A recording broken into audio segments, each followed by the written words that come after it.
I think that it's probably more likely that Stan Rothenstein has a good trial lawyer in the family than than Bill. But I'm not sure I want a movie called My Cousin Ezra. I just don't know if it would have been as good.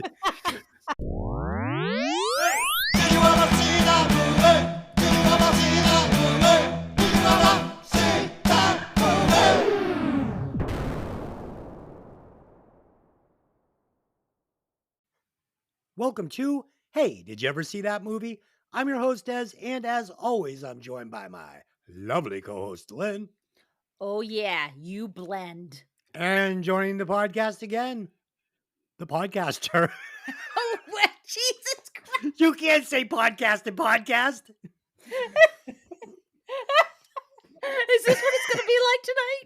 Is this The it? podcaster with 1,000 potions, Mikki. You're going to shoot a deer? You dickhead. And last but not least, the podcaster, Packing Heat, Tony 2.0. What are you, a fucking world traveler? Okay. This week we will be discussing the 1992 comedy / mystery, My Cousin Vinny, directed by Jonathan Lynn, written by Dale Launer, starring Joe Pesci, Marissa Tomei, Ralph Macchio, and some other guy. As always, this podcast will contain spoilers, so if you haven't seen the movie, go watch it, then come back and listen to the podcast. Before we get started, I would like to say hello to our new listeners in Vietnam. Nice.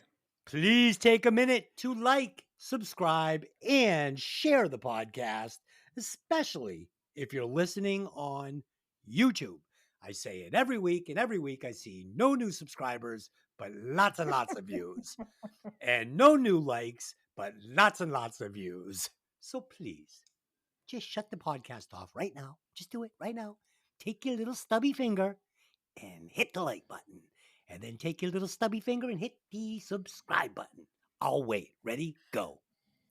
That's a real good way to endear yourself to our listeners. Okay, I'm assuming you just did it. You're back. So we'll get on with the show. And don't forget to comment and make suggestions. Yeah. Yes, because Des takes them all very seriously. Take your chubby little thumbs and type something up. Start typing a little message for us. Typing a little message in there. Okay. Let's do some quick opening thoughts on this one. So, all right, opening thoughts. I have seen this movie hundreds of times over the years, and I enjoy it each and every time, not to spoil the ending. Super fun, super quotable, great movie. But how great? That's the question. Dylan, have you seen the movie before preparing for the podcast? Oh, yes, absolutely. Have seen this many times. Okay. And Tony, have you seen the movie? I hadn't seen it in quite some time, but I've seen it probably a good 5 or 6 times. Yeah, if you haven't seen this movie, welcome to Earth. Mikki, have you seen the movie and how long have you been on the planet? I've seen it. So when it first came out, I watched it, and then I think I watched it one other time. Oh, really? Yeah. So you're kind of new. So this was my third watch of it. Wow. So you're pretty fresh on this one. Yeah. Okay. We'll do some quick facts on this one. Robert De Niro was Lynn's first choice for Vinny, but the studio said no. So they went with Joe Pesci. Number 2, Will Smith auditioned for the role of Bill, but there was concern related to the incarceration of a Jewish and a black person in the South. So Ralph Macchio and Michael Whitfield were hired instead. Number 3, Ben Stiller auditioned for the role of Stan, but tanked this audition and regrets it to this very day. That's what I got. Dylan, what do you got on this one? So I also have that they also considered Danny DeVito and John Lovitz for Vinny. Really? And Yes. according I to read that as Andrew well. Dice Clay, he was supposed to be Vinny. And when Ford Fairlane bombed as bad as it did, they pulled him. Yep. I also saw that Lorraine Bracco was considered for Mona Lisa Vito, and she declined. And Christopher Lloyd was considered for the judge. I think Lloyd would have been great. I think the DeVito and the other one. That's a failure. Too old. That's yeah. I mean, Too can old. you imagine? Can you Pesci was too imagine? old, quite frankly. Pesci was Yeah. too Yeah, old. they tried to make him look younger, but They he did. doesn't really No. fit the No. profile. He was too Can old. you? Yeah. Some of these choices wouldn't have worked. Can you imagine Dice Clay? Hey, yo! Yes, it would have been too much. No. Would have been too much. We actually were going to review Ford Fairlane years ago, but now actually years ago. But we were going to do Ford Fairlane, but you can't watch it. It doesn't stream anywhere. You can't watch it. You would have to literally buy a hard copy of it. Now they have done Why away do with the movie. Huh?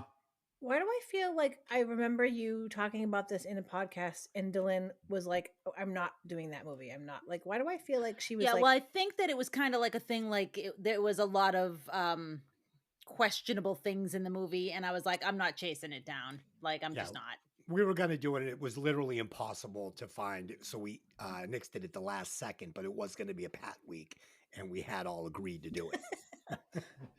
Which is funny because Pat hates comedies, and he's like become the comedy guy. I don't know why. He's an action guy, but whatever. Okay, let's get into this. So, box office with a budget of $11 million and a box office gross of $53 million, this movie was a huge success. All right, so let me give you the synopsis. Two New Yorkers accused of murder in a rural Alabama town while on their way back to college call in help of one of their cousin's loudmouth lawyers with no trial experience. What could go wrong? All right, let's get into it. While driving through the fictional Beecham County, Alabama, New Yorkers Bill Gambini and his friend Stan Rothenstein, accidentally neglect to pay for a can of tuna after stopping at a convenience store. After they leave the store, the clerk is shot and killed, and Billy and Stan, who matched the descriptions of the murderers given by a witness, are then pulled over by the local sheriff. They are detained in connection with the murder. Due to circumstantial evidence and a series of miscommunications based on that can of tuna, Bill falsely says that he shot the clerk because he's actually repeating what they're saying, not actually saying he shot the clerk. And he ends up charged with murder, and Stan is charged as an accessory. These opening scenes, it runs pretty long. Like they do this whole thing with like the, showing of the scenery, and it's a long little chunk here. You don't even see Vinny until 20 minutes into the movie. So this is like a good 20 minutes at the beginning of the movie. And quite frankly, the only crime that these boys are guilty of is that chocolate milk mustache on Ralph Macchio. It was hard to look at. It was hard to look at. I think it was only really on them for the very first scene of them driving in the car, but it was something. It was stunningly small and weak.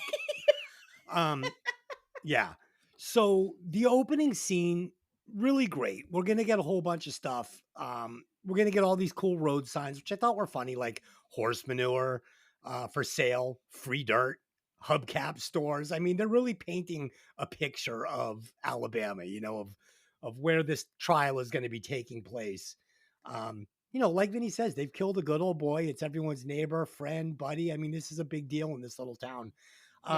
We get a quick shot from the back seat of the car. We understand that Bill and Stan are college students. They make it all really easy to understand right off the bat.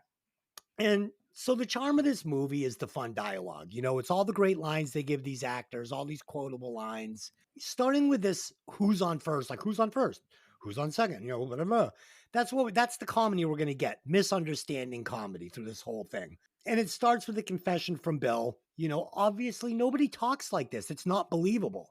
Like, it's not believable this misunderstanding could even happen, but it's so fun. I have no problem suspending my disbelief to go on this journey with these characters.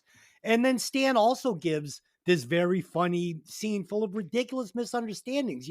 Well, he's my friend. Why didn't you try and get away? I mean, wasn't that big a deal? And you're sitting there just, it could never happen, but I fucking love it. Absolutely. I agree. The context they put it in is key. And because no one ever says what the charge is, they all believe it to be simply shoplifting when they're going to pin him for murder.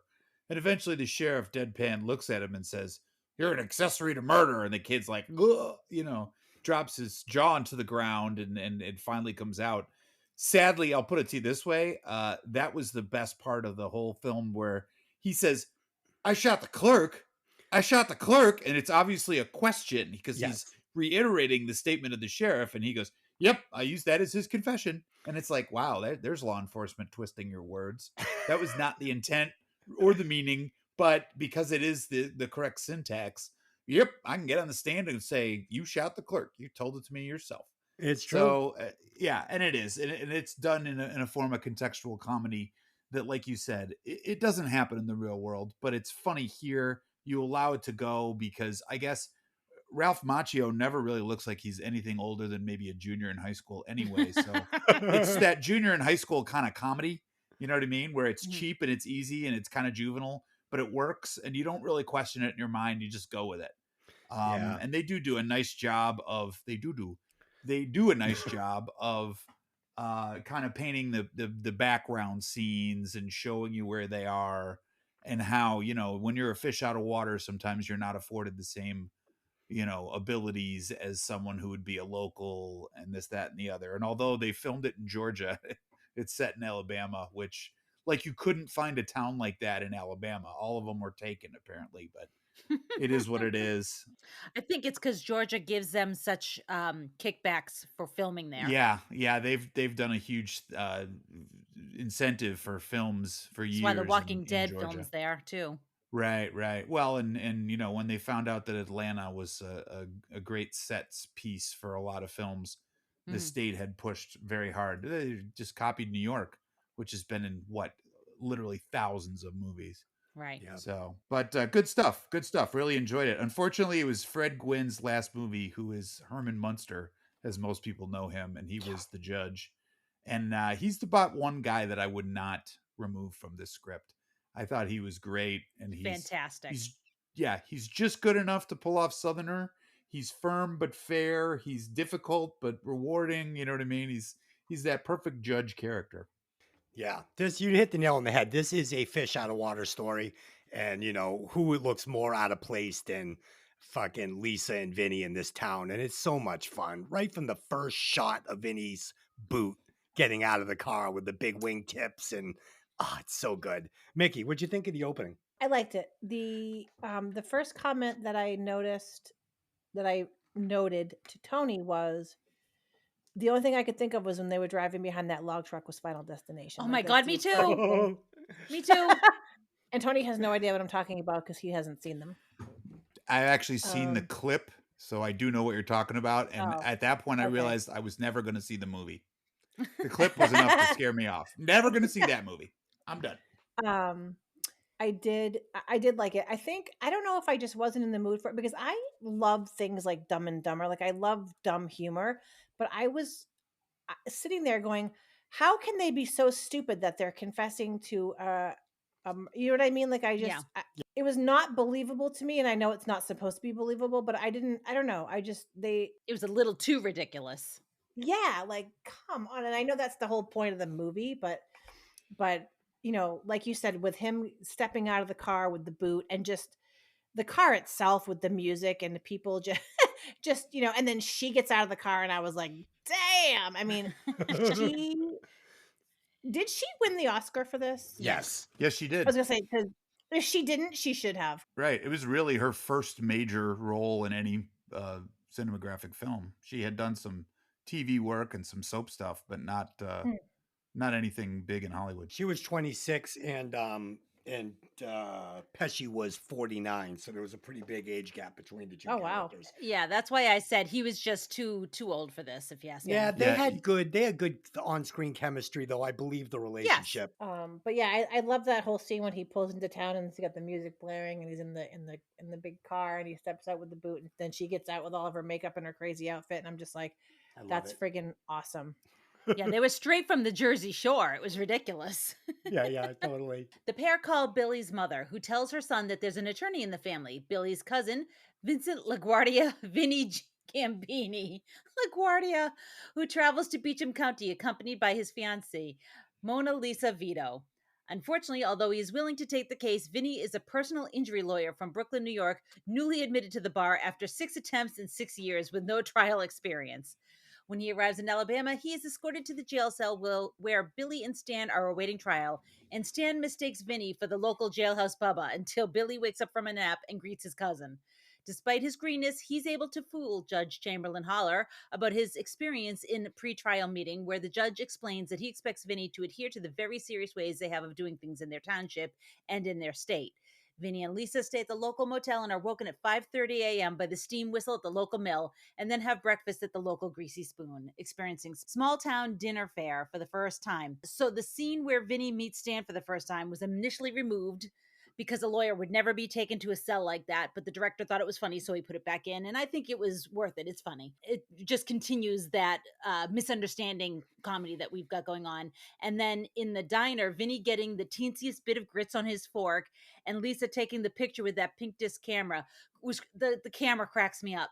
But the thing is like this actually sets up something that happens in the trial later because he asks the guy what's grits and the guy explains it to him, and you don't even like it's a throwaway scene, and it actually technically is not. It comes back to play. Yeah, so that scene in the jailhouse, they weren't going to cut it for any other reason that they thought that, prison rape humor was a little lowbrow for this movie. So they were going to remove it. But they tested it with test audiences, and it was a huge hit. Everyone was laughing every time. So they put it back in, and I'm fucking glad they did. 'Cause it's part of the movie. It's like part of the quilt. You got to have that patch in there. I think that it's probably more likely that Stan Rothenstein has a good trial lawyer in the family than than Bill. But I'm not sure I want a movie called My Cousin Ezra. I just don't know if it would have been as good.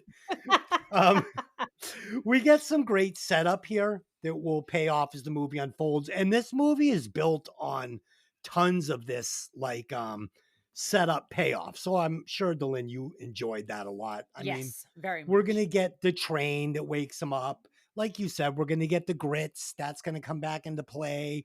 We're going to get the pictures from, Lisa. Just it goes on and on. But they never leave you hanging. They pay off all of them. When Vinny meets the boys for the first time, it's another one of these great misunderstanding situations, And again, this could never happen. This isn't how people talk in the real world. It's ridiculously unrealistic, but it's super funny, and I fucking thought it was great. Tony, what did you think? Yeah, absolutely. The director, Jonathan Lynn, actually has a law degree from Cambridge University in England, and the movie does a great job of trying to stay to legal procedure reality. Some of it Yes. obviously is manipulated, but only for the purpose of comedy. Whereas if you're Italian and you don't know what grits are, it's because you missed a day in Italian class. Because let's be real, we have something called polenta. Polenta is Yes. basically Italian grits. So, unless you didn't take that day at the coursework, you know what grits are. The other difference too is that it's corn and it makes it look like he's eating, refried dog shit. It's like, dude, they're white. They have Corn. a big pat of butter on them. How bad can they be? And he's like, oh, like he's being, hurt by Yeah. eating them. It's like, Right. bro, come on. It's just situation comedy. That's all it is. But it, Well, not to mention that big spoonful of lard, and he's like, "Have you Yeah. ever heard of the cholesterol thing?" It's like, "You're Italian." Like, stop Right. What is that supposed to Dude. mean? dude, Yeah, what's that supposed to mean? well, because everything starts with what? A pan full of oil, Yes. garlic, and then Yes. we do all the meats, right? You're gonna And make sauce. What do you cheese. do? Yeah, you braise a shitload of pork, you braise a shitload of beef, you throw it in the sauce for the flavor, everything simmers for hours. And then what do you do when you stir sauce? You just mix in all the beef drippings and all the grease, and Oh my that's the God. flavor in all food. I mean, we call it pancetta, you call it bacon. Same Your fucking colon is calling 911. thing. Oh, whatever. I hate to tell you, Des, you got to remember, do you know why Italians live so long? Because they don't eat shit that comes from a can. Oh, It came literally from the field to your pan. And that's because the field was out in front of the Look kitchen. Look at the look on Mickey's face. She's like, Whatever. bullshit. Like My she's out lovely wife. slaughtering. It's like she's out slaughtering cows in the backyard. Yeah, well, she knows. She really believes. Tell her where meat comes from, honey. Styrofoam package and saran wrap in the store. She believes that. God. Marissa Tomei's outfit in that diner was the best outfit in the whole movie. Like, She she did was look like, rather nice. oh my God. That was just so spectacular. Is that the black and white? Yes. Yes. With the giant oh my god, she looked like something out of Dick Tracy. She looked amazing. Um, but I love that whole scene when because it kind of gives you an indication of what he's like only because like when he's got the one grain of grit on his forehead. Like that scene actually I really did like that scene a lot. Because the guy's like, "What do you mean it's a grit? It's a grit." And he's like, "Well, what's a grit?"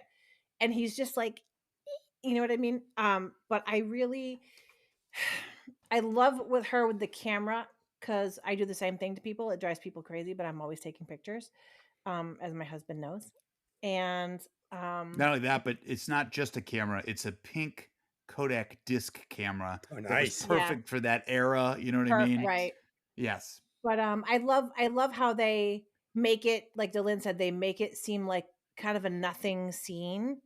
But there's a lot in that scene that's important. The camera, the grits, the time it takes to make the grits. I mean, they really did a good job in making it seem unimportant, Yeah. Yes. but making it Not very important. nothing to see here, but it is. It's a Right. tight script. It's a tight script. I Mhm. disagree on the outfit though. My favorite outfit in the show, well, there's two.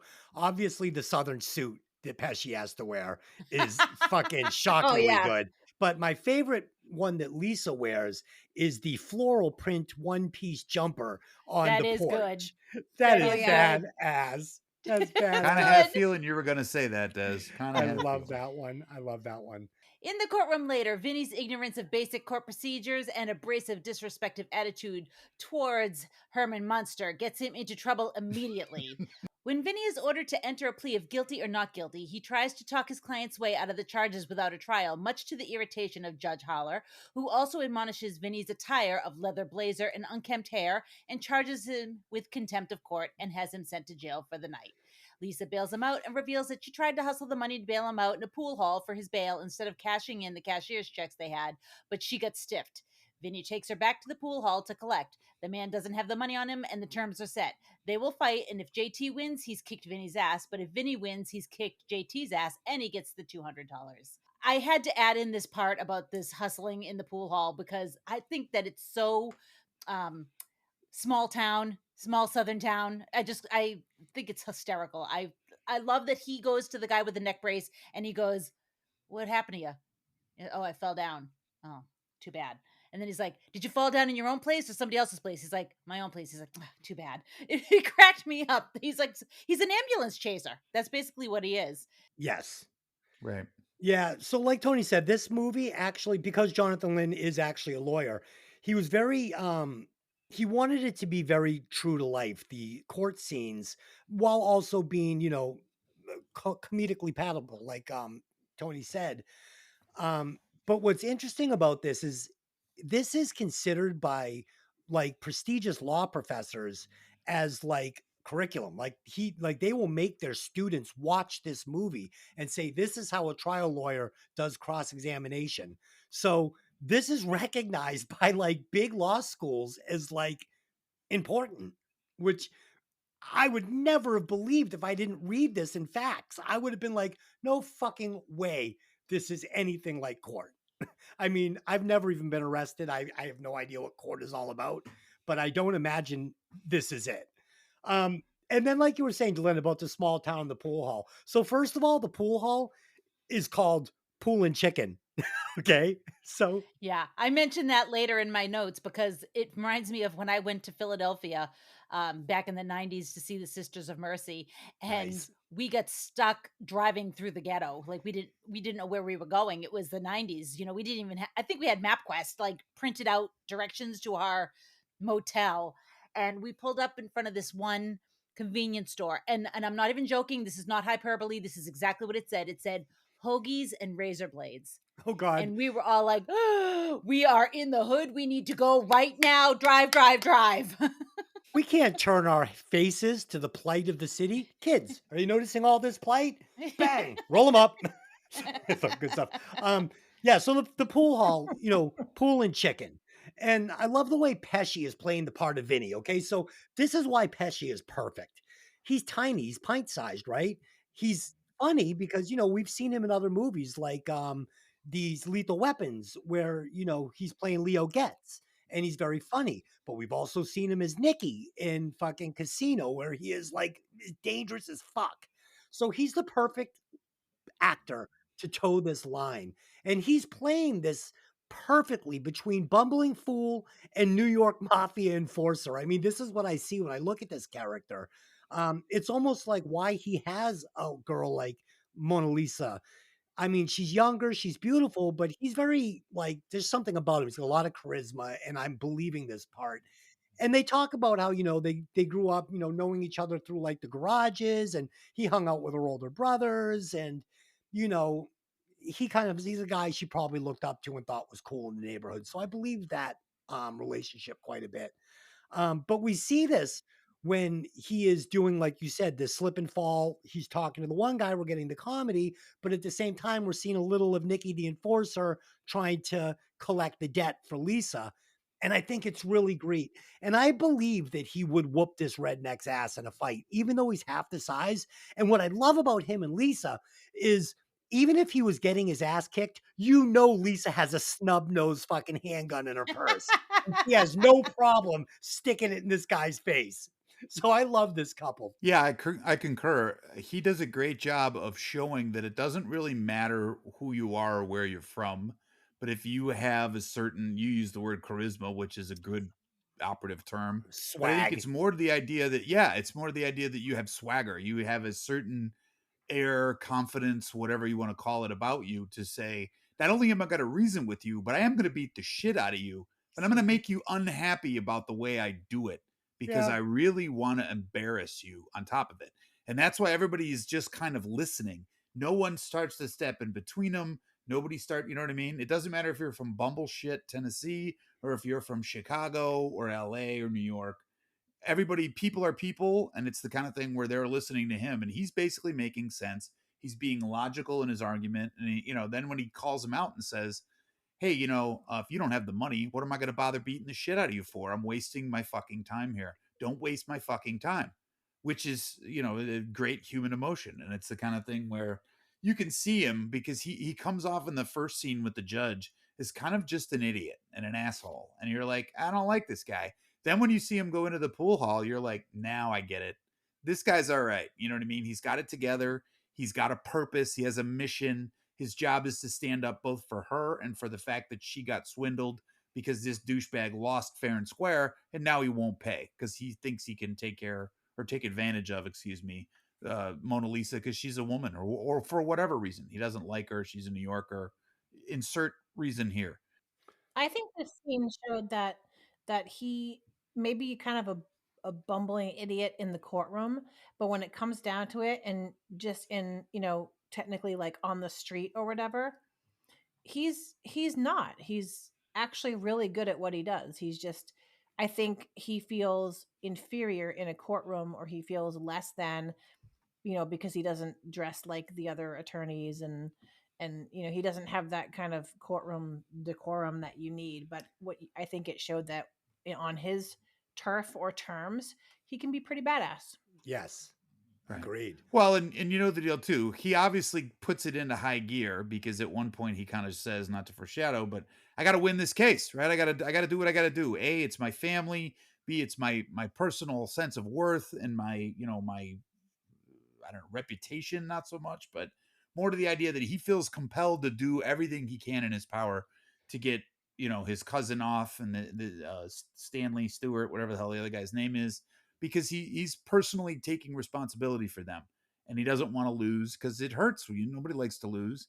So he's got a lot of pride and he's got a lot of moxie, and he can do it. It's just the idea that he thought he could kind of bum rush these hillbillies, and that didn't work. So he had to drop a gear and use his brain and get his ass into the fight and do it the right way so that he could prove that he knows that these guys are not responsible for this. He's just got to make it work to the court. Tony, this character of Vinny, it's hot and cold for me because like you said, he can feel like he's kind of like a prick sometimes, but then he also has this warm side. And here's what is really perfect about the character of Mona Lisa. So she is so strong and she's got his number and she is his perfect foil. She will match him insult for Right. insult, line for line. If she was a weaker character, it would feel like the character of Vinny was just dressing her down through the whole movie. Fuck you. Don't read that book. Don't read that book. Like, that's womanizing. That's misogyny at its worst. But when she says, "Oh, don't read the book," she shuts it. And then she's like, "You know why he shared his facts with you? It's called disclosure, you dickhead." And I'm fucking laughing. And even the character of Vinny has to laugh. And he's like, "All right, I mean, you got me there." So it's a really nice match between these two. And it just, keeps them likable. It keeps him likable. She is the yin to his yang. He's black and she's white. Peanut butter and jelly, peas and carrots, whatever you want to do. That they don't work well as individuals. They work well as a unit together, right? She's covering his ass when he's out in the breeze and vice versa, because he should have known. The difference is that I was even making fun to my wife, and I'm like, yeah, wait for this, because Trotter, the prosecuting attorney, is hilarious. Like, hey, I'll make copies of all my files. And there's Vinny like, you will? Oh my golly. And she's like, hey, stupid. He has to. It's the law. Like, that shit you studied for all that time. So good. Yeah. So good. And it's perfect because you use the word foil, which is a great term because of the fact that that's exactly the application.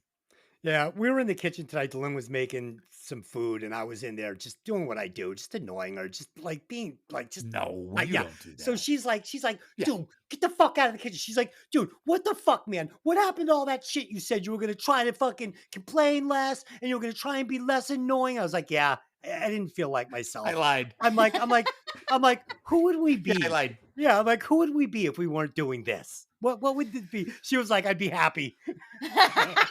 Oh, well, there's that. What the hell's that gonna do? Later, much to his client's consternation, in the initial hearing, Vinny does not cross-examine any of the witnesses. As their claims go unquestioned, it appears that the district attorney, Jim Trotter, has an airtight case that will inevitably lead to a conviction at the trial. Vinny is again charged with contempt for not dressing properly and is ferried away to the same jail as his clients. On the way, he explains to them that a trial was inevitable considering the charges and the case being brought up in a southern town. After Vinny's poor showing at the hearing, Stan has decided to fire him and use the public defender, John Gibbons. Billy isn't quite convinced and meets with Vinny, expressing his lack of faith. Vinny asks for one more chance to prove himself. He shows Billy that Trotter's case is based entirely on circumstantial evidence with little real proof by using a simple card trick and claiming that it's going to be much harder to fool a Gambini than Trotter believes. That night, JT from the pool hall taunts Vinny with the $200 he owes Lisa, but Vinny doesn't believe it's $200. He thinks it's just a bunch of ones with a 20 on the outside. And since JT refuses to open the roll, Vinny just walks away. That night, he and Lisa are woken by a freight train rolling through town. JT with this roll of $200, quote unquote. It's such an old trick, and Vinny sees that trick from a mile away. He's like, I don't think so. Yeah, so the problem with this though is it's fucking $200. It's $200. It's not $2,000. It's nothing. It's chump change. It's no, wait. It is important because it is he hustled his girlfriend. He hustled Lisa. So it's no. But I'm just saying, like, the point of trying to wrap, like, it's more trouble to get 199 $1 bills together than to just have $200. Like, who doesn't have $200? Because it's not 199. It's like $40. It's like $40. It's not the breakdown of the money, Des. It's the fact that the total roll in and of itself is meant to look big, but not be big. It's so not it could $200. be but even it could be $50 worth of actual money that's supposed to look like a $200 roll. I get it, but my point is the full amount, $200, isn't enough it's money not to a go huge through all this sum. trouble. In 1992, it went a hell of a lot farther than it does today, but it still doesn't look any bigger. I got you. Oh, especially in Alabama. I'm sure at the fucking Sudden Soap Shop, you could buy the whole place for $200. Well, what did they say? That the can, I think the can of stuff they were buying was 33 cents. Yeah. So that'll tell you the time period we're in. You can buy a lot of tuna fish for $200. There you go. But I like the slow tension build with TJ. It's great. And the director, he did a nice job of adding little subplots between Vinny and Lisa and the townspeople. And a lot of these pay off. Again, the grits with the guy at the store, the old lady, it's all this stuff pays off. I felt like at this point, I felt like Vinny would have let the $200 go if TJ hadn't kept bringing it up. Like I felt like he was kind of done asking him for the money at this point, and TJ was just trying to fuck with him a little bit, thinking he'd whoop his ass if he took him up on the offer, kind of bitching him, bullying him a little bit. And and when he finally does call him out, when Vinny finally is gonna collect his $200, it has nothing to do with the $200. He has just had a bad fucking day, and this guy is in the wrong place at the wrong Yeah. time and gets knocked the fuck out with a little leprechaun leap. Um, and that finally, the charm of Lisa in this, while knowing nothing about law, she was always one step ahead of Vinny in regards to trial procedure, which I thought was really great because he has, he does that great thing with the card where he says, from this angle, it looks like a brick. But when you turn it on its side, it's paper thin, just like the prosecutor's case. And so I really liked how he was street smart, and she was not book smart, but she was smart enough to read the book, if that makes Yeah. sense, which kept him ahead. And at the end of the movie, she's responsible partially for saving Stan and Bill. And, she takes the picture, but Vinny's smart enough to, Catch on. put it together what he sees in the picture. And I also really liked a lot of this character building that pays off. For instance, when they're eating the barbecue in the beginning of the movie, and she's saying, "Didn't know look like you knew what was going on in there." And he said, "Well, I learned a lesson. It's just like learning how to take apart a carburetor. You take the carburetor off first. If you don't, the manifold screw will fall in and go blah blah blah blah blah." So I really like that. I really like that. Showed us early they both know a lot about cars, which is going to pay off later in the movie.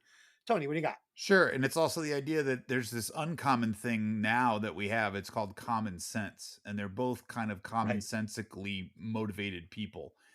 Just because Mhm. they're not, they didn't go to Yale doesn't mean they're not smart, because that intelligence is measured in a lot of different categories. It's not just, Hmm. Yep. the idea that you have a fancy fucking diploma on the wall doesn't mean shit in a hill of beans in this concept. It's more the idea of Right. unraveling the bullshit yarn that is spun by the prosecution to poke holes in it and say, "Oh dear, you wear glasses, do you? How many different gradations of lenses have you gone through? Because he can't see a fucking thing." So, and they do a Right. wonderful job of just slowly, pulling the strings on the sweater to have the whole thing come apart in court, and basically just convince the Yeah. jury that this is just a fabrication.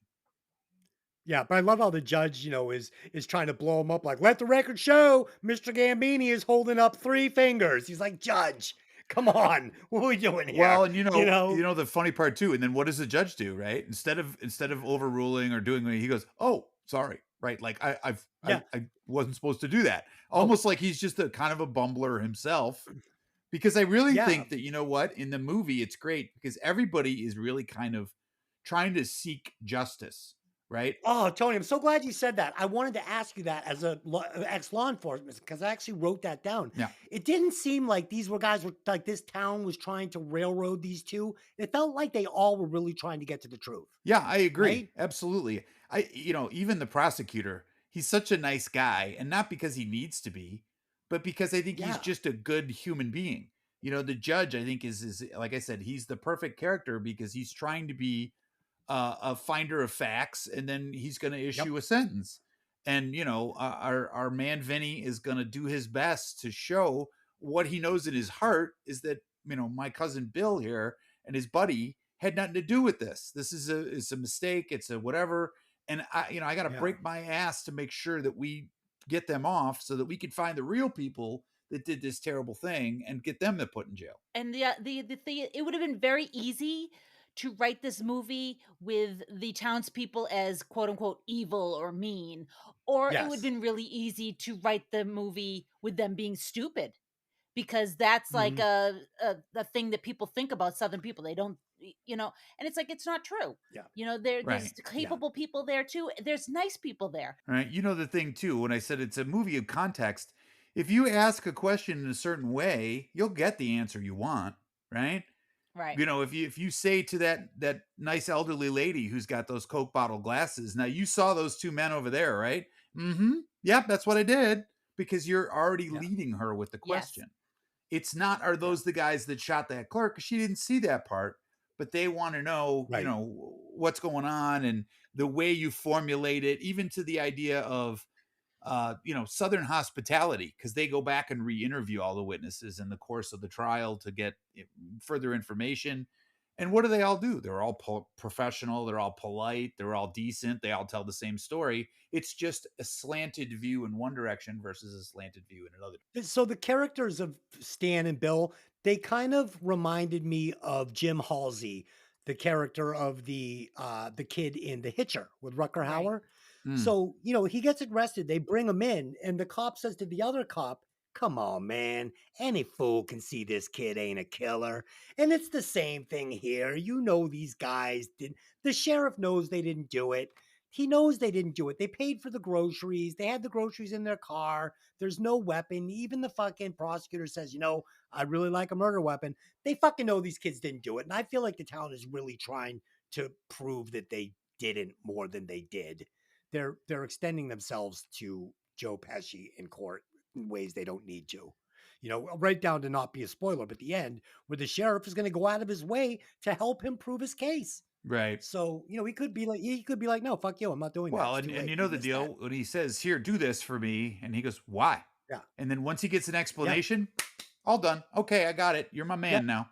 So, because I think that's the point. Even the sheriff's character, actually, he's the actor I love because he was D-Day in Animal House, one of my favorite characters in cinematographic history. But long and Is the that where short, I saw him? It was Yeah. bugging me through the whole movie where I saw him. he's been a character actor for a long, long time. I'm trying to think of his name, and I wrote it down, and now I'm a mess. Bruce McGill, I believe, is his name. And he's been in literally hundreds of movies. He did a movie with Michael Caine back in the 80s called The Hand, which was not very well received, but it was a great script. It was one of Oliver Stone's first movies, and it was really well done, but didn't see a lot of success. I love them in Animal House. Yeah. Love them in Animal one of my House. favorite characters. But long and the short, you can tell that's the goal of the film. It actually gave me confidence back in the legal system because you bother to put a case together, and then many times you get to the state's attorney or the district attorney, depending on where you are, and you present them to this, and they go, "It's kind of weak," or "It's this and that." And it's like, dude, I did my job. Shut up and do your job, But anyway, the point of the story is always a positive one because there really aren't any bad guys in the movie. Every character has a good there are two redeeming quality. What's up? There are two bad guys, but we never actually meet them. Right. Yes, they're alluded to, but I mean, of the characters we get to know, no one is a bad person, a bad human being, a person of ill will. One of my observations was that the public defender that they had a huge head. Fucking Fred Flintstone looking motherfucker. Yeah, he was a classic, wasn't he? He has a stutter in real life, that actor. Oh, he does? Don't steal my thunder. How am I stealing your thunder? You've been stealing my facts. You this stole whole my fucking facts. show. Oh God. Okay. See, you know what, Mick? We don't argue about who steals anyone's facts in our house. We're good.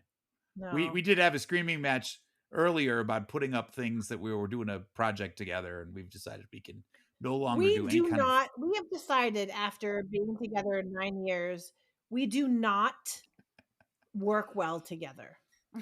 No, we do at some things. Dylan neither. And at other things, we cannot. Dylan and I cannot do anything together because she is a know-it-all, fucking know-it-all that can take no criticism and has a meltdown in 2 seconds. You can't tell Dylan anything. I know.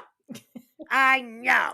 Meanwhile, he is dumb as dog shit and doesn't know, and I'm trying to explain it to him. Touche.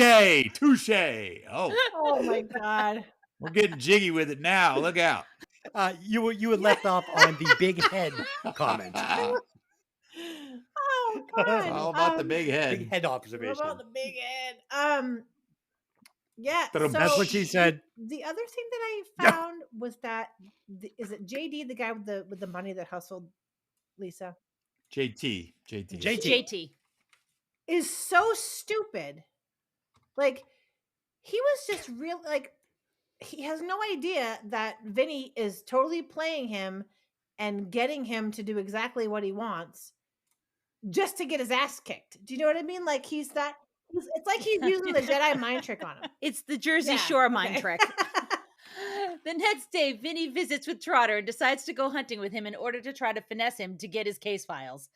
When he returns triumphantly with the case files, Lisa has been reading his law book and tells him that he didn't talk him into giving him the files, that he had to give them to him because it's called disclosure, you fucking dickhead.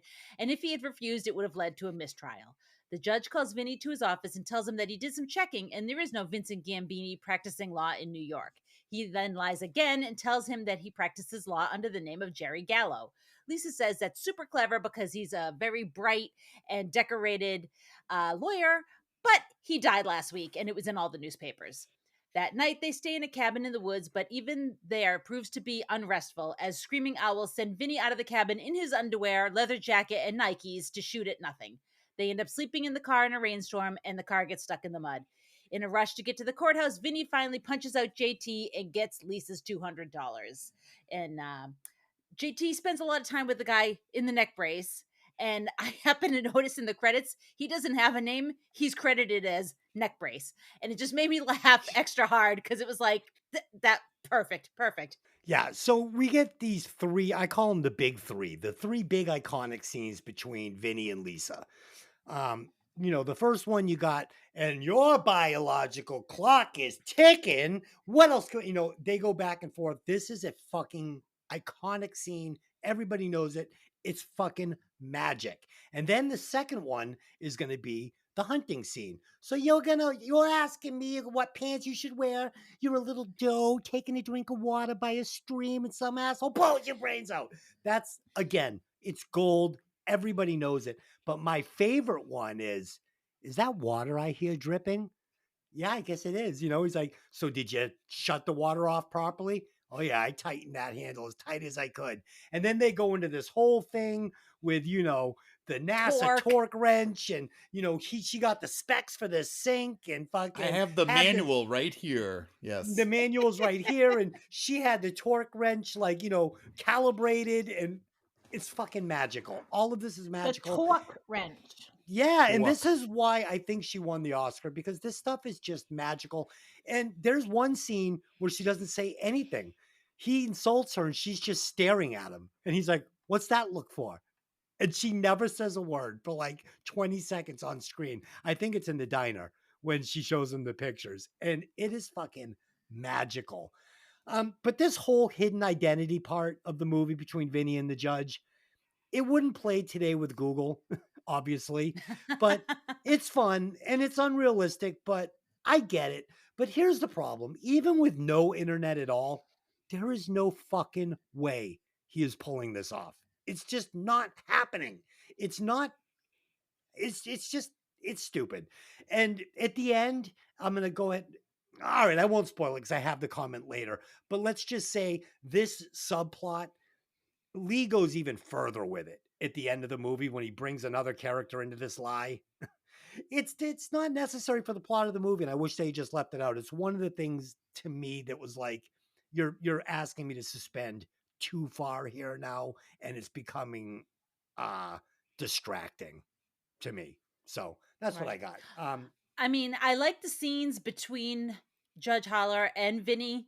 When he goes like this and he knocks over all the chess pieces, that was actually not scripted. He did that on accident and they kept it because it was funny. That's great. And I feel like for me, the more Fred Gwynn, the better. So I appreciated that, but I feel like there could have been another pretense. It didn't have to be this whole thing. I like the interactions just fine. I thought they were great. In fact, I thought the casting of this movie was one of those ones where it's like, I can't see anybody else really playing these roles. They're great. Problem is this subplot between Vinny and the judge is stupid. Even back then, it's not realistic. So, yeah. There was no need to keep it in, I don't think. I don't even know why. I mean, I think I kind of know why, because they wanted to show that he didn't have he wasn't an official attorney, but I thought it was stupid. They could have left it out and it would have been totally fine. I mean, Mikki, it's fine just he's a fish out of water and he's a fucking rookie lawyer. Right. It plays perfectly. It's like, that's all you need here. I don't need the big lie. Not only that, you're already bending the rules, because to practice law in a certain state, you need to be admitted to that state's bar. Right. So Gambini would be admitted to the New York bar, but he would not have an Alabama bar certificate. So usually he would be co-counsel with a lawyer who is admitted to the Alabama Big head. bar for a trial Right. like this. So we're already pushing the edge of the boundary. No reason, like Des says, to push it way over the Yeah. into the next realm. You're not gonna fucking settle a double murder case with two fucking defendants with a handshake and no identification. I mean, stop this. It's fucking nonsense. You know, and the ramifications for conducting a lie like this. I mean, people would lose their entire careers, their lifehood, Sure. years of It schooling. would be disbarred and probably never allowed to practice law again. Dude, worse than that would be the other judge that co-inspired with him from New York City, the one that is like sending messages to the judge in Alabama, putting up. Des, I don't know how it is in Massachusetts, but in New York, we have judges that go to prison. So, it does happen. Believe it or don't. The trial then opens with Vinny representing his cousin and the public defender representing Stan. Despite some further missteps, including wearing a gaudy secondhand tuxedo to court when his suit is accidentally soiled in the mud and sleeping through Trotter's opening statement, Vinny shows that he can make up for his ignorance and inexperience with an aggressive and perceptive questioning style. While the public defender is shown to have a debilitating stammer, Vinny quickly and comprehensively discredits the testimony of the first witness. Vinny makes a point of grilling the man until he confesses that he, at least, misremembers some of the details about spotting the crime while cooking grits for his breakfast. Billy's faith is rewarded, and Stan develops newfound respect and confidence for Vinny, firing the public defender. Vinny's cross-examinations of the remaining eyewitnesses are similarly effective and respectful. He is able to prove conclusively that the elderly woman with poor vision and very thick-lensed spectacles couldn't have seen even half the distance she claims. A third witness admits that he couldn't have possibly seen the crime happen through a dirty window, rusty screen, and several bushes and trees in his line of sight. And Trotter shoots back and produces a surprise witness, George Wilbur, an FBI analyst, who testifies that his chemical analysis of the tire marks left at the crime scene shows that they're identical to the tires on Billy's Buick Skylark, even the same model of Michelin tire. With only a brief recess at a nearby restaurant to prepare his cross-examination, and unable to come up with a particularly strong line of questioning, Vinny becomes frustrated and lashes out at Lisa by taunting her about the usefulness of her wide-angle photographs of the tire tracks at the crime scene. She storms out, leaving Vinny alone. Back in court, he then has an epiphany that the photo actually holds keys to the case. So I know I covered a lot there, but I love all of the examination of the witnesses and just how easily he picks it apart. And I see why when he does this, they show this to law students, because it's like Tony said earlier, it's two sides. It's the same story. They're not making up a story. They did see something. They did hear something, but it's just, did you think you saw it, or are you saying you saw it because that's what they're leading you to say, you know? I found myself asking myself. So I says to myself, So I says to myself, no. So I had thought to myself, if I was in these kids' situation, would I rather have a public defender that didn't know me and probably didn't believe me, but was more capable? Or would I rather have this family lawyer that knows I didn't do it? He knows I didn't do it 100%. He's not as good of a trial lawyer, or even really a trial lawyer in this instance. What would I rather have? I think I would go with a licensed lawyer that had no experience, that 100% believed that I was innocent, other than a guy who didn't know me at all, and I was really trying to sell him on, I'm innocent.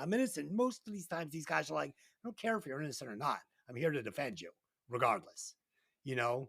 How about Dylan? What would you rather have? I think I'd rather have the person that believes in my innocence, because I feel like they'd fight harder for me. I think the other guy is just looking at it as a job. Yeah. Tony, how about you?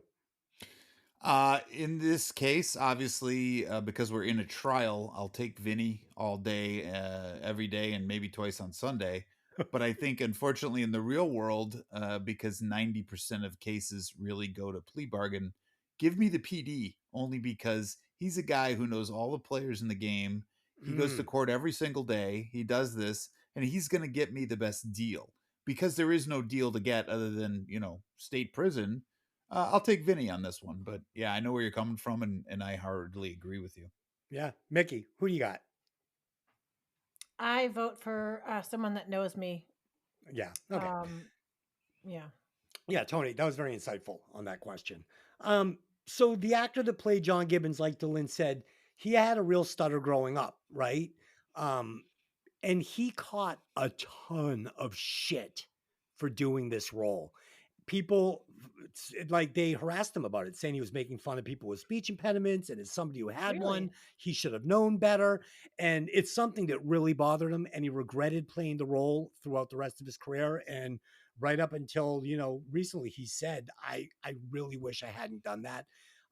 He thought it would have been better if they had written him like having, for instance, like a sweating problem, or something. But I mean, I guess no one's going to be happy. Then they'd be like, you're making fun of people that have active sweat glands. I mean, The point of being an attorney is being able to communicate stuff to people. That is the real yeah. goal. And if you can't do that, you're, as we saw, you're completely ineffective.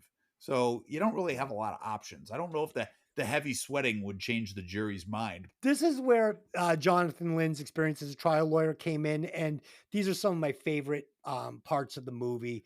Is watching Vinny, and it's a pretty quick burn at the end, right? Like this, It's so the fast. way they wrap it up, and I just really love the way he just cracked the case right before our eyes, just in a few scenes. This actor that plays the tire expert, I love this guy. He's in movies like The Yeah. Game with Michael Douglas. He always plays the same character.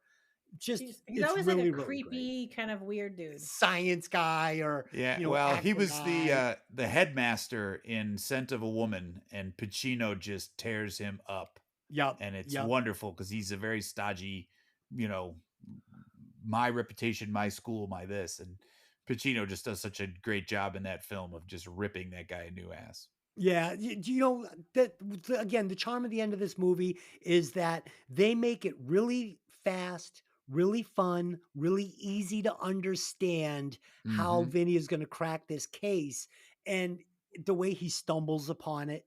Like it's this thing, okay? So he's had the evidence in his pocket the whole movie. Since like the second scene, he's had the evidence in his pocket. And that's what's so great, It's almost like in Beverly Hills Cop 3, where Axel is running around with the counterfeit money paper, the real paper in his pocket, the blank piece. And Ellis Duval says, "Nice job, Sherlock. You've had the evidence in your pocket the whole time." I fucking love this.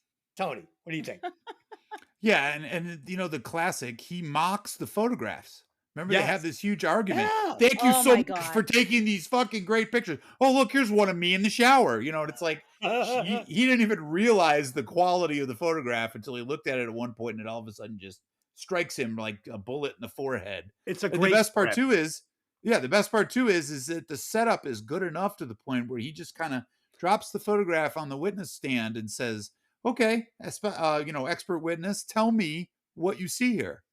And Yeah. she's like, I'm not sure you're it's a Oh. slow burn on the stand where she finally, the wheels are turning, but she doesn't get traction. And all of a sudden she puts it all together for you. And you're like you said, it's quick, it's witty, it's funny, it's fun to watch. And it's even to the point where he then recalls their specialist, the FBI guy. And he says, "Doesn't this work like this?" And the guy goes, "Yeah, it does." It does. Because Yeah. everybody's gonna have to admit the truth. So it's a beautiful It's thing. great. It's great. Yeah, it's funny because Des had said to me, he looked at the script for today and he goes, You've got the whole trial in 2 sections. He goes, everything, you've got all these other sections with all this stuff in it. I said, watch the movie because they wrap it up so fast at the end. Like, it's a 2-hour long movie, and if you're lucky, this trial scene is maybe 20 minutes of it. Yeah. There's a lot of scenes with them out in the town and all the other stuff that happens with them, and you kind of forget that because the stuff that's in the courtroom is so memorable. It's a great split between the two, because you don't want this whole movie being in the courtroom. It would become stale. It would drag. It Yeah, would drag. Would get mired.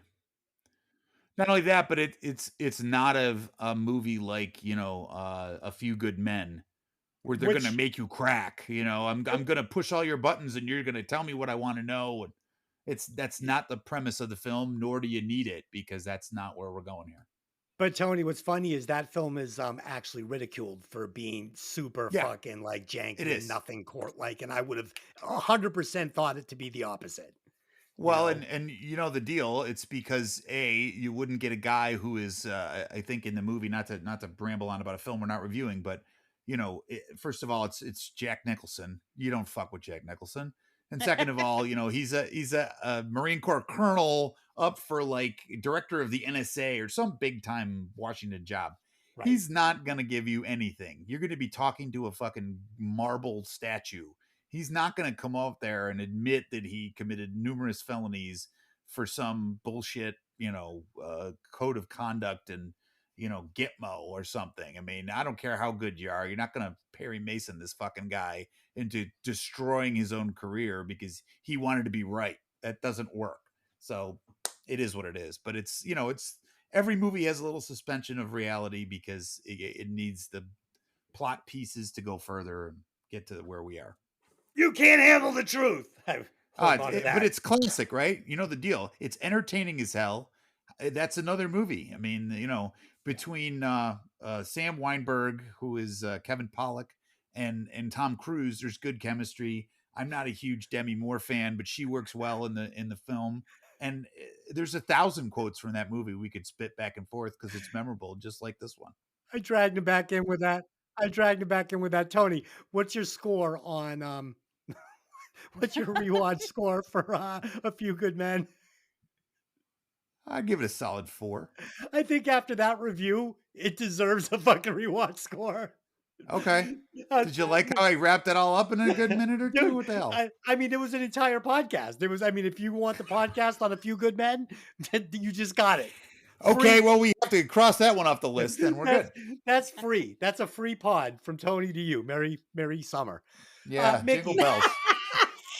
Mikki, so you you were watching this final reveal for at best a third time, and you probably didn't really know what you were about to see.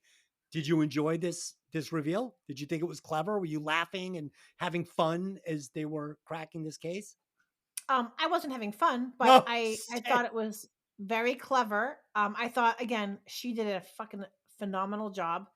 I'll go into it on my final thoughts, but I did think it was very clever how they did it. She is untouchable in this film. Um, as I was thinking about like the recasting couch, and I honestly cannot think of anyone that could have done this role better than her. No. I agree. Oh, what's her, She made the movie to me. Yeah, she was great. You take her out, and it's not half the movie that it is. Right. How about Fran Drescher? No. I love Fran Drescher. I love her, but I don't think it Right. would have worked. Not in this role. All right, how about Rosie Perez? No. Ugh. She's even more annoying. Okay. Mikki. Nobody can answer that question because it's a trick question. So you don't know. It's a trick question. Oh God. Identical. We use that one in this house all the time. Constantly. Identical. I love He that. has the best jazz hands of any attorney in Yes. any Yes. serious way. Mikki, would you rather watch this final scene again of them in the courtyard or have a front row seat on Broadway to Satan's Alley? Oh, I would watch My Cousin Vinny again. Okay. Same. Okay. Fire. Oh, dance. Okay. Yeah, we're doing fucking Tony Manero in a cowboy hat, in a 10-gallon hat. It's gotta happen. Is it the same character? No, it's not the same character. It's a better character. He's great. It's a great movie. And the antagonist, the antagonist, the guy that plays his fucking villain, I love this actor. Oh, he's so good, especially in this. Vinny needs Lisa, an expert in automobiles, to testify to his discovery in the photo. After requesting research from the local sheriff, Vinny drags Lisa into court as a rebuttal witness to Wilbur. She is questioned by Trotter about her expertise in automobiles and soundly foils his attempt to discredit her with a trick question. Trotter allows her to testify. During Vinny's questioning, Lisa comes to the same conclusion regarding the tire marks and testifies accordingly. The tire marks at the crime scene could not have been made by the 1964 Buick Skylark, which did not have a suspension and differential system called positive traction that would have made two flat and even tire streaks like those in the photo. She also claims that the car that actually made the marks was a 1963 Pontiac Tempest, which is very similar in size and body to the 64 Skylark and would have had positive traction. And also available in the same color paint because they were both made by GM. Vinny and Lisa both relish their victory and seem to have resolved their earlier argument. Trotter and Wilbur have a tense and quiet conversation until the judge loudly interrupts them, and Vinny recalls the FBI analyst who corroborates Lisa's testimony. Next, Vinny calls Sheriff Farley, who has run the records request. He testifies that the two men resembling Billy and Stan were recently arrested in Georgia driving a stolen mint green 1963 Pontiac Tempest, equipped with the same Michelin tires, as well as in possession of a .357 caliber pistol, which is the caliber that was used to kill the clerk. Trotter then moves to dismiss all charges. Throughout the story, Vinny and Haller have had this cat and mouse game over Vinny's qualifications. Vinny is trying to rush away, but is getting caught up by all the congratulations. Judge Haller grabs him, and he congratulates him and says that he received a glowing recommendation from New York. And it is revealed that Lisa had the judge that encouraged Vinny to become a lawyer in the first place write a false letter recommending him. Vinny is annoyed that somebody helped him win, and Lisa reminds him that having friends and a support system is not the nightmare he is making it out to be as they drive back home to New York. So as much as I love the ending and specifically Lisa's testimony, right? The fact is there was a third car that could have that could have been mistaken for the Making 1960. bacon. There was a third car. I want the anticipation here. Okay. I'm gonna ruin your dream. The third car is the Corvair, which, if you have any concept of 60s cars, looks nothing like a Buick or a Pontiac. No, it does. It looks similar to their car. It's kind of, you know who had one? Mark Wahlberg drives one in the movie Fear, and it's also mint green. So interesting. But right. Yes, no, I think the paint would traction. definitely work, but you remember the Corvair. It's boxy and small, and it only has the two-door. It doesn't have I don't know if they ever made a four-door Corvair because they were tiny, but Yeah. I don't think it physically looks anything like the other two but vehicles. They were both convertibles. They were convertibles. Right. They Mhm. came in mint green, and they did the posi traction. So, I mean, if you had 10-inch I'll thick give you Coke credit. bottles, but the point is that there was a third car, and the director knew it, but this is a time before the internet, and he was like, "Who the fuck is going to Google this fact? Who cares?" Because it made the case tighter if there was only Sure. two It cars. just would be more confusing to add Right. another element. Yeah. Yeah, but here we are with Google, and everybody's got to be a fucking, the third car. Yeah, That's you not just real. did that thing. Well, yeah, but I Yeah, but have he a didn't do the podcast. whiny cry part, so it's okay. Okay. Yeah, and we already touched on my other 2 points. One, that this town and this legal system seemed to be pretty much on the up and up, which I thought was refreshing. They could have easily gone with the fucking the redneck trope. Everybody's crooked. I would have hated it. And I also thought that Lisa asking a New York fucking judge to lie for Vinny was ridiculous, and none of this should have been in the movie. And that, in my opinion, is the one smudge on this flick, is that subplot. It really sucked. Tony, what do you got? I will agree with you, and I think that unfortunately it does kind of, how do we say this? It does put a mark on the record of it does, smudge is a good word. Right. And it's the kind of thing too where I can understand Vinny's perspective, where I wanted to win the case solely. But let's be real. It's a story of family because it's My Cousin Vinny. Yes. Right. You've got a family member. You're going to do what you got to do to bail out your man, because that's what we do when we're family. Yep. B, Mona Lisa is his fiance, soon to be wife.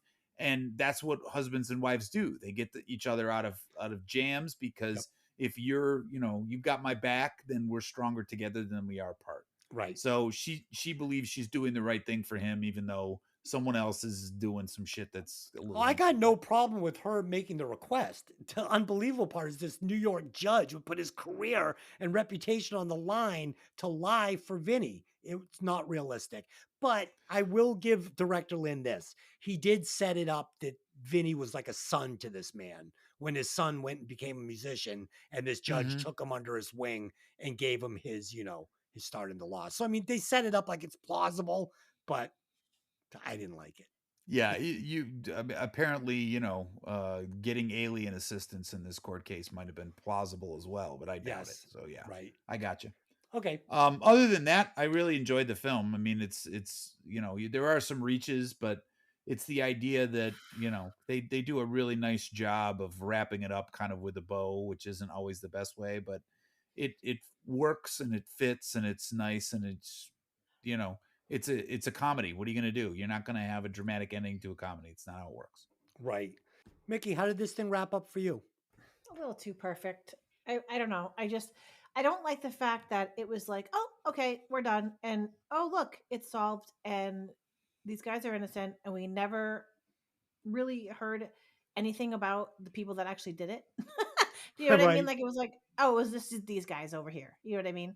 I don't know. It was like they put a little perfect bow on it and just Yeah, it's a it little was like too it was like a perfect. weekly. It was like how a lot of like weekly drama shows, instead of having the cliffhanger that they have now, they would always end Yeah. every Right. week. And that's what it felt like to me. It was a little too quick, too pretty, perfect.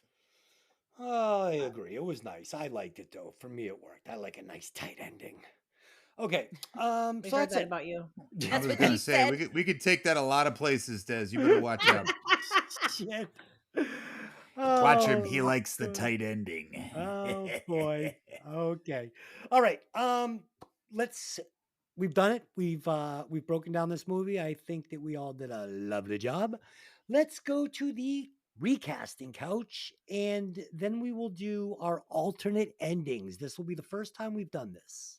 Okay, so let's go to the recasting couch. I would replace Joe Pesci with Sean Penn. No, I'm joking. Of course. I'm joking. Who else? John Who else Travolta. could pull it off? No, John I would Travolta. Frank replace. Stallone. I would replace him with Frank Robert Stallone. Stallone. Holy shit! Oh god, no. Joe Pesci is going to be replaced with the original choice, Robert De Niro. I think he would have been great. A young Robert De Niro would have been great in this. Tony, recast it. I picked two kind of lesser characters. I took Jim Trotter, who was played by a guy named Lane Smith, who is perfect for the role in an effect.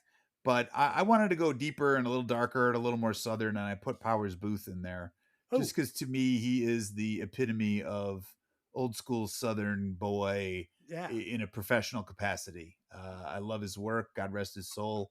In the movies he's in, I've always admired him, so I put him in there.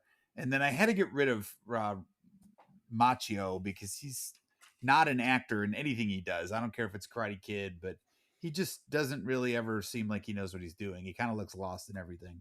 So I kind of went with a little darker theory there too, and I took Leonardo DiCaprio out of like Wolf of Wall Street. I love Because that. this kid is a NYU student. He's older than his years mentally. He's hardcore and he's stuck in Alabama and he's got to be a little something more than that. But There you go. he didn't have a lot of great script lines, but I'm going a little different. Mickey, who'd you do? I would replace Ralph Macchio's character and his friend because honestly, I thought they were the weakest parts of the movie. As did I. And maybe that was, not necessarily their fault, but like with the writing and everything. So I would replace them with the Coreys, Heyman, Feldman. That's awesome. That's fucking that. awesome. Sign love me up for that. that movie. Sign me up for that movie. I love it. Unfortunately, that means they were only- blowing lines on Yeah, the I was defendant's gonna table say, at the courthouse. in that version of the movie, they were arrested for smoking crack behind the suds and fucking soap fucking place. The sack of I suds. smoked the rock. I smoked the rock. You smoked the rock. I smoked the rock. You smoked the rock. Whoa, I smoked the rock. Okay. Delin, Holy shit. recast it. I mean, honestly, I want anybody that's younger in the role of Vinny because it just the age difference between him and Marissa Tomei was weird. But Like, it wasn't they because don't- they had no intimate scenes together, Mm. which was great. It was weird. I didn't like it. I think that he should have been younger, like a young Nick Cage or something Sure. like that. I could have done, I like because that. he is Italian, so I could have believed that. Oh, I like something like that. Is that the choice?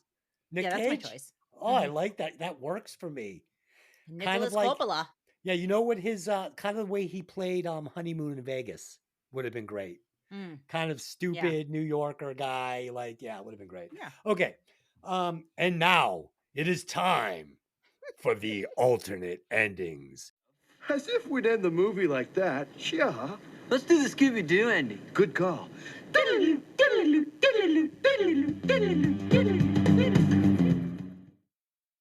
Okay, so my alternate ending.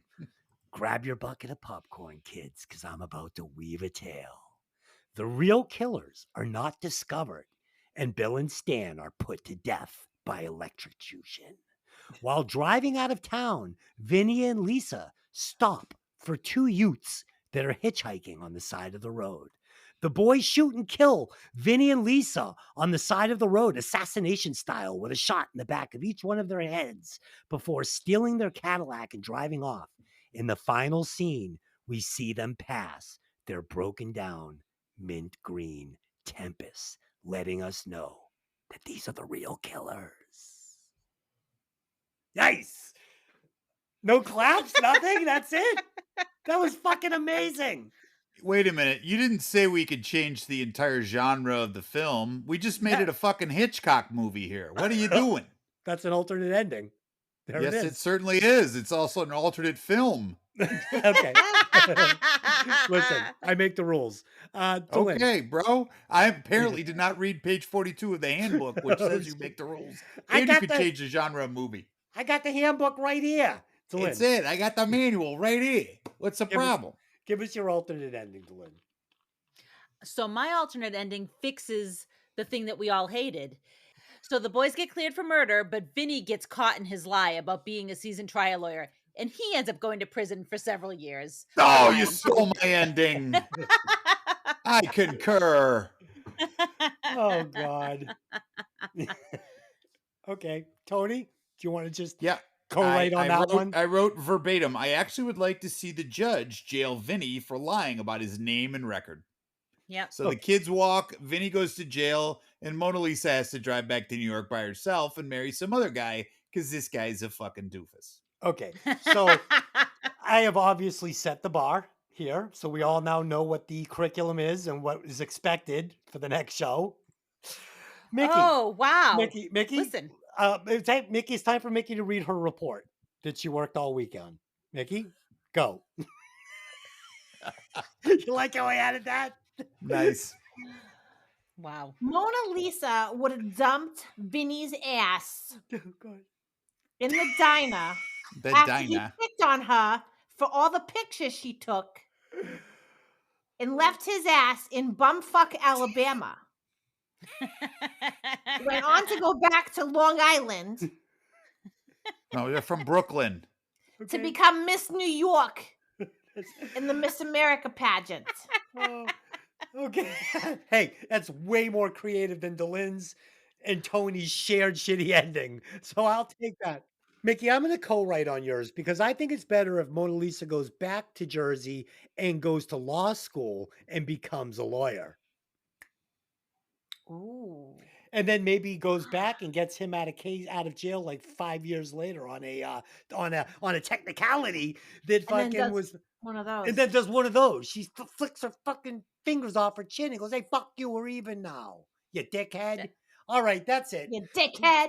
Let's do some rewatch You scores. guys got a for lot this of pent one. up aggression, don't you? Oh my God. So I'm gonna put it in order. Mine was the best, obviously. It was great. Mickey's was better after I cleaned it up at the end. And Tony and Mickey, you guys got an F. You failed. Oh, Tony and Mickey? After you just said Mickey did it good? Tony and yeah, Dylan. you're a fucking asshole. You can't even get it right. Fuck you. Oh shit. Hey, Okay. look, man, it's my first week doing this. I think maybe you should give me a fucking second chance over here since you went off the board. Oh, you'll get your chance next week.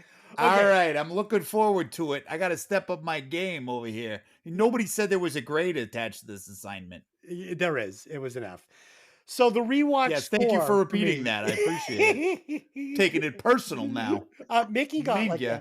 Mickey got like a C minus, but I could tell she was making it up as she was going along. Like that wasn't written down anywhere. I totally made it up. I 'cause know was you going did. I Yeah, along. saw nothing you, personal. You'll find in Mickey's world, most of the shit is made up as it go along. but it was so still it's good. okay. I mean, for making it up on the spot, I was impressed. Okay, Thanks. so the She movie, did a wonderful impression too. easy and enjoyable watch. Oh, the impression was a B minus. Very good. The movie is such an easy and enjoyable watch every time. The characters are fun and get great quotable lines. And I love it. And I use these lines all the time. So for me, the rewatch score is 3.86. It gets dinged for the stupid subplot of blah. Was that it? What Yeah. was that? So I'm done.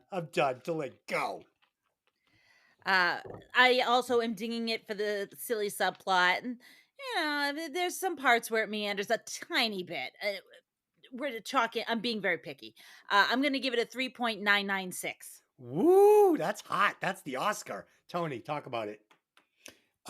Similar to you all, I liked it. It holds up pretty well considering it's a 1992 movie. Good solid cast, pretty decent photography for not a real wicked high budget movie, and definitely entertaining. I'm gonna say 3.75. Nice. And Mickey, give us the low ball. I feel it coming. It's a slider. Come on. I really, it was better than I remembered, but I was hoping for more. And like I said, if Marissa Tomei was not in this movie, I don't even know what I would call it. But But she made the was, movie and we for need me. a score. So go ahead. Hey. Nice. All right, rambles. Okay, don't be a hater. Just fucking give us your numbers. Let's go. We ain't got all day. His new nickname is Right Rambles. And just the podcast, because you got a 3-in-1 fucking movie review podcast here doesn't mean you got to be a hater. My score, I'll give it a 3.15. Dude, and the podcast are packing heat. Right Rambles. Oh, is that right with a W? Right Rambles. I love that. Okay, Dylan, calculate those scores. Tell us. Okay, so adding it all up, it comes to 3.689, which puts it at number 41, right underneath The Departed and Officer and a Gentleman, and right above They Live. Okay. Well, It's interesting good company. Interesting company. And it's pronounced The Departed.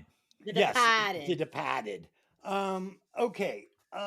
So next week we will be back where we will be reviewing Fight Club with Tony. And since Tony fancies himself a writer, you can guarantee he is going to give me a run for my money on the alternate ending. And we will be back this That's week a good film.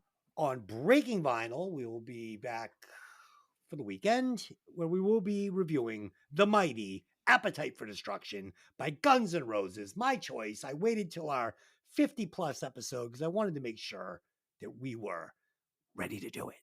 Okay. And in case you don't listen to Breaking Vinyl, I will give you my score. It's 100. It's 100 watts. We score it in watts like a Marshall amp, how many tubes you're pushing. 100 watts is perfect. And so is this album. So until next time, I just have one question for you. Hey, did you ever see that movie? See you next time.